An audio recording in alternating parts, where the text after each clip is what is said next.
Hey, what's going on YouTube? Alabama Reloader here. So today is part 2 of the bullet failure video. Clearly that video, there were some strong opinions that people had down in the comments of that video. And yeah, and a lot of people, just like myself, were going, hey, I thought that bullet, not necessarily was a bonded bullet, because I didn't think it was a bonded bullet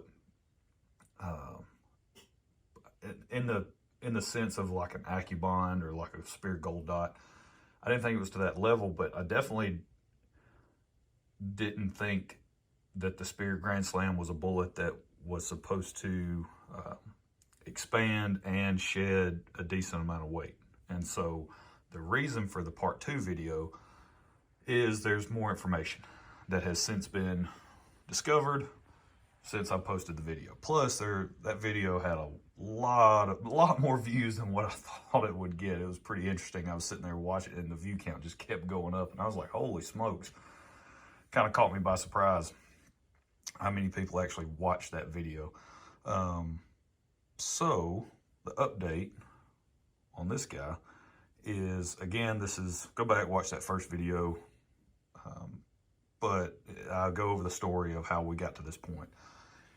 But this is a Speer Grand Slam 130 grain bullet, and it was shot out of my .270 Winchester and recovered in a buck. Now, the shot was like 90 yards, mostly broadside, almost perfectly broadside shot. And I recovered this on the opposite side of the entry, and it was tucked up under the hide on the opposing side of the deer. So yeah, so you can see the expansion, right? Expanded very well.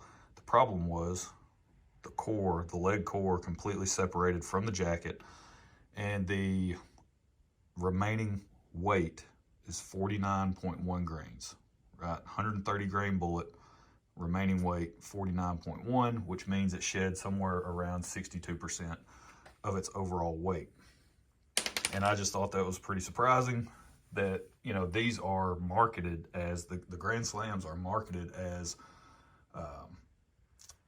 you know, medium to big game bullets. That's what their intended use is. It's for big game. That's what they're marketed as. So I reached out to Speer. One of the things I did want to point out, you know, I did see a handful of comments on the video, which I do appreciate every single comment, because like YouTube doesn't care whether the comment's negative or positive, and neither do I, right? You can tell me that my videos suck and that you hate watching them, but the fact that you're watching them and leaving a comment, that's only better for me. So I appreciate everything. Couldn't care less one way or the other.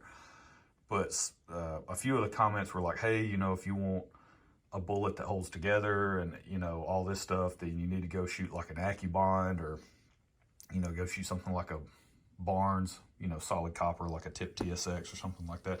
Guys, I know all that, right? I have piles and piles of bullets that I like to use. And the reason why I was even using this in the first place, I just like to test bullets in the field on game, right? You don't see any ballistics gel tests on my channel because, first of all, I don't have a gel block. Second of all, what really matters is how does this thing perform in the field on the actual animal that you intend to hunt and shoot, right? That's kind of really where the rubber meets the road. So I'm a huge fan of Barnes. If you told me that, hey, you can only pick one bullet to hunt with in each of your cartridges for the rest of your life, I'm probably going to pick a Barnes, probably a tip TSX, possibly an LRX, one of those two. That's probably what I'm going to pick, because I want to make sure that no matter the shot angle that I'm presented with on an animal, that it's going to penetrate and punch through, more than likely punch through that animal, you know, and hopefully get a pass through. And obviously shot distance, all that plays into effect, right? All the other variables, but just in general, that's probably what I would pick. So I know all that. So everyone that comments, I appreciate the input and the feedback. I got it. Go back, watch a ton of my videos where I talk about this. So if I had to pick one, that would probably be it. But as you can see, right, I like to shoot and test all this different stuff, okay? All the different brands, all the different bullet types and styles and constructions and all this stuff, because it's interesting to me, right?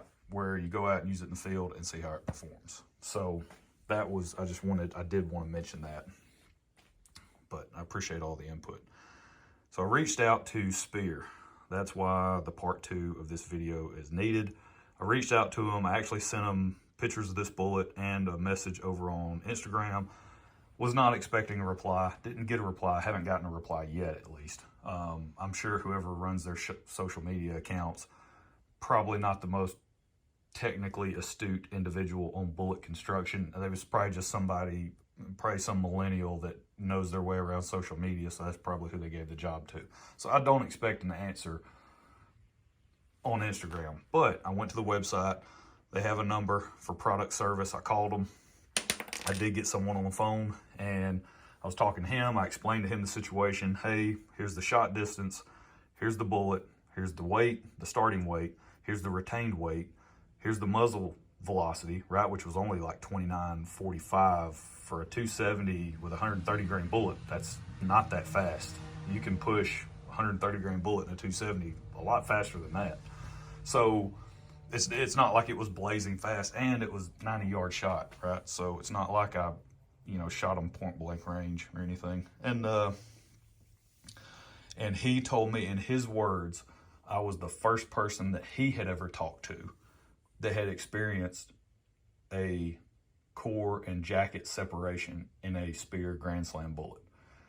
And so he was pretty surprised by it. He was like, no, the bullet failed 100%, just like what I said in the video, just like what I was talking about. He said, as it's intended and as it's designed, the bullet failed. It did not do what it was supposed to do. Do I have a dead deer at the processor right now? You better believe it, I do. But that doesn't mean that the bullet worked correctly. And he confirmed that it did not. And so I asked him, just like what I mentioned in the video, I was like, okay, so does age have anything to do with this, right? The age of the bullet, because these came in, I don't know if I have another one of those boxes out here. Wait, yeah, I do. That Speer Grand Slam box right there, the 30 cal. It's like it's hard to reach, but it's like a yellowish plastic box that basically you see, if you go by like 22 ammo, it comes in those plastic boxes with the little sliding top. That's what these bullets came in. And Speer has not shipped them in those containers in a long time. He verified that and validated that. It's been years since they've done that. So this bullet is definitely an older produced Grand Slam. So I asked him about that. I was like, I'm a manufacturing engineer, right? That's what I do. I'm a manufacturing guy. So I would imagine that you guys have either refined your process, you now use alternate processes, something. I would imagine you guys don't produce today's Grand Slam bullets the same way you produce these. He said, you are 100% correct. He was like, we used to do a different manufacturing method on these bullets. He said, now, I mean, of course, he couldn't go into details. He's like, I can't really tell you specifics of it. I can just say that today's bullet is manufactured differently than the ones previously in prior years, right, than what we used to do. He was like, we found a way to manufacture the bullets to be more repeatable, more consistent, more, more geared around that, right? And also the process by which they adhere the lead and the core, or the lead core and the jacket and all that stuff is different than what they used to do. So the way I took it, the way he was talking and kind of how it sounded, if you're going to be shooting Speer Grand Slam bullets, the newer ones, probably the ones you want to go with, right? Not saying these are bad by any means. And that's what he was like. Look, he said, this is the first I've ever heard of this. He was like, so obviously I wouldn't hesitate to go shoot the rest of those bullets out of that same box. He was like, I doubt you'll have another issue. there is the potential, and that's what I told him. I was like, I've already got them loaded up and I plan on using them. I just wanted to communicate that and get their feedback on whether or not that was something that I should have seen. And he said, no, should not have seen that much weight loss in the Grand Slam bullet. So there you go. Oh, and here's the little, this was the sheet of paper, right? This is a little sheet of paper that comes in that yellow box. And so if we can, hang on, let me go.